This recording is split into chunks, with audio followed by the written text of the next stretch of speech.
Good afternoon सकलके। आज सकाले किन्तु एरकम प्रखर रोद्दुर दिए एक सकाल शुरू हयेछिलो आमार।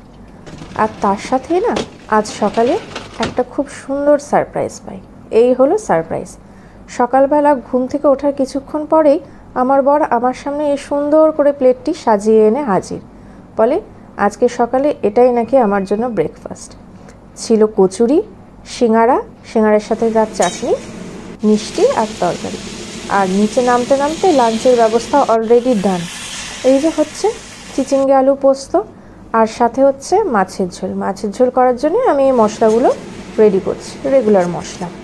আলু কাঁচকলা দিয়ে আজ হচ্ছে মাছের ঝোল। আলু আর কাঁচকলাটা আমি আগেই ভেজে তুলে রেখেছিলাম। হ্যাঁ হ্যাঁ, মাছও ভেজে রেখেছি, সেগুলো পরে দেখাচ্ছি।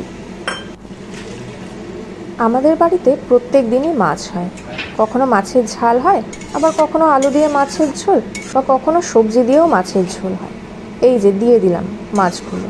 আজ দুপুরের খাবারটাও কিন্তু জম্পেশ হবে। এই গরমের দুপুরে যা সকালে রোদ হয়েছিল দেখালাম তো, সেই দুপুরে হালকা পাতলা মাছের ঝোল দিয়ে ভাত, আহা যেন স্বর্গীয় অনুভূতি। রান্না করার পর স্নান শেষে আমি এই জামা কাপড়গুলো কিছুটা গুছিয়ে নিয়ে ঘরদোর পরিষ্কার করে রাখলাম। কালকেই বলেছিলাম না, ঘর নোংরা হয়ে থাকলে একদম ভালো লাগে না। দুপুর যত গড়িয়ে যেতে থাকলো আকাশের অবস্থা কিন্তু তত ধীরে ধীরে পাল্টে যেতে থাকলো। দাঁড়ান দেখাই। এই দেখুন সকালে কেমন রোদ ছিল দেখালাম, আর এখন দেখুন কেমন অন্ধকার নেমে এসছে। আজকের মিনি ব্লগটা এই পর্যন্তই শেয়ার করছি আপনাদের সাথে, আর বড় করব না। সকলে ভালো থাকবেন। নমস্কার।